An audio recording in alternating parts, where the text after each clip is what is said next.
Hey everybody, if you found this video useful or interesting in any way, please give me a like and subscribe. That would help out a lot for the growth of this channel, and it'll let me know that I'm doing something that you enjoy. All right, see ya. All right, so for today's video, we are going to be talking about hypertrophy or muscle growth. Okay, so this is actually building in the size of muscle versus doing training that's targeted towards force production or like motor unit recruitment, specifically in the context of like strength training. Okay.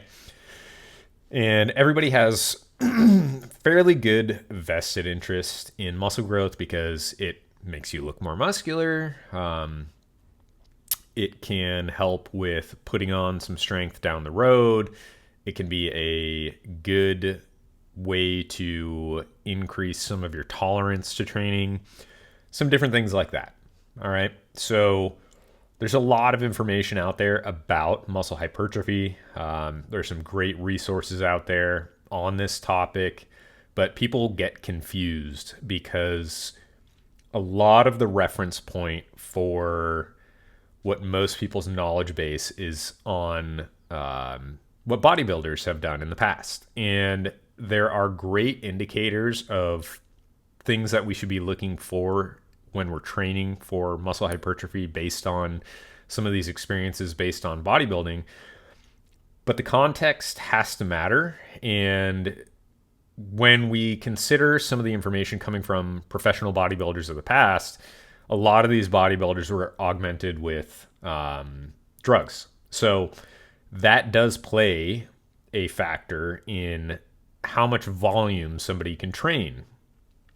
And, for general, so how about we do this? Well, let's talk about hypertrophy, and then we'll talk about it in the context specifically of athletes and what they should be looking for at different times of the year.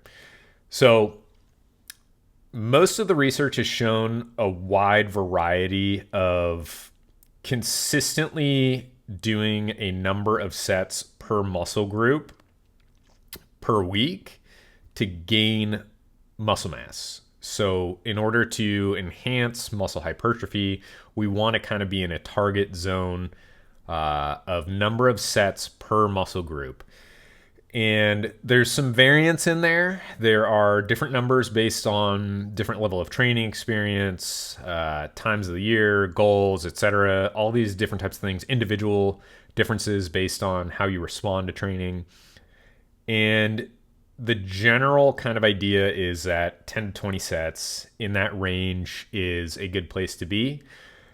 Now, I would say you can absolutely look at this more from a 15 to 30 sets per week per muscle group as well.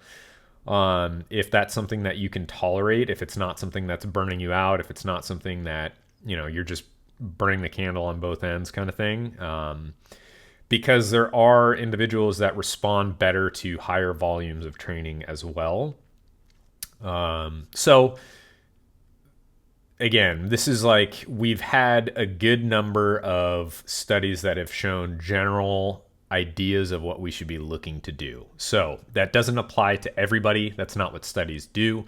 They just want to give us a good idea of what we should be looking to try to replicate and then have some individual differences in there. In a set, you don't need to be doing training to failure every time to gain muscle. And in fact, proximity to failure has shown some good results, meaning we want to be close to failure at times. We don't need to be close to failure every time we train, but there are different times where we may be able to push it a little bit more and be, anywhere from 2 to 4 reps close to failure. This would mean, like, let's say, as an example, you're doing a lat pull down and you're doing, 120 pounds, and you can do that for 12 reps. And at 12 reps, that would be your failure point. You might stop at 10 reps so that you have 2 reps in reserve, and that's going to give you the same benefit. Okay. And what that does too is it's going to help you in the recovery process and hopefully get good quality of all of your sets. So that's why you would be looking to do something like that versus going to failure every set. And the accumulation of fatigue is also something, the accumulation of volume and fatigue is something that can be very tricky if you aren't good at training, if you don't have a ton of experience, if you aren't taking some anabolics. This sort of thing can put you at risk for having some injuries come up. So that's where, again, there's a safety component to it as well. Now, as an example of what this might all look like,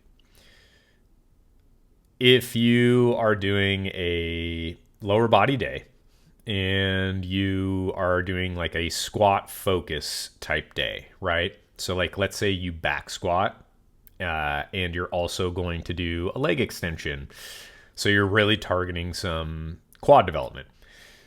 And you do 4 sets of squats, you do 4 sets of your leg extensions. You have accumulated 8 sets for that week so far.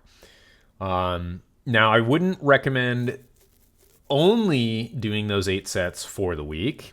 And it appears, again, that 10 sets is a good like baseline to get to if we want to try and gain some muscle hypertrophy. So that might be throwing an extra exercise in there for that day and really hitting it hard, or splitting up the training throughout the week and getting some additional sets at a later part of the week to try and manage some of that fatigue accumulation. And then the sets themselves, really, I mean, we've seen benefits anywhere from 6 to 20 reps for muscle hypertrophy. And the difference, there's a lot of different variables, again, that go into this. So you don't need to be on the upper end all the time. You don't need to be on the lower end pushing it all the time. I would say, generally speaking, being around a 70% to 75 to 80% intensity and working through those sets is going to be a good place to be, just generally for anybody for the most part, in order to gain some of those benefits. And then we, again, just want to be paying attention to our training. You know, where are we at? Are we, did we overshoot? Are we going to failure every time? Can we push it a little bit more?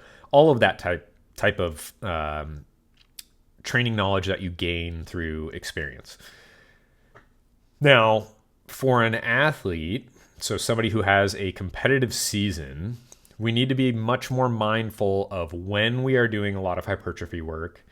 Again, because if we're accumulating a lot of volume, we're going to be accumulating fatigue. So we have practice, we have weights, we have our sport, and all of that just compounds over time. It can be day to day, it can be week to week. You know, there's so many different variables that come into play. So generally speaking, what I always kind of aimed for was much more volume earlier on in the year to try and build a baseline of tolerance for training. And you can continue to have some of that volume throughout the year as long as your baseline is fairly high in the earlier parts of the year where you aren't doing as much for your practice and all that sort of thing. Like, we can build a lot of our volume for training output in the early off season and kind of carry that over. Now, I would say, generally speaking, though, we want to be very cautious and mindful of continuing to have that same level of volume as we go into the season. And this might be something where you knock off a set or 2 off of your training. You knock off your total volume of your exercise selection during a training session. And we want to maximize some of our ability to recover and hopefully give us some ability to adapt as we're going throughout the year.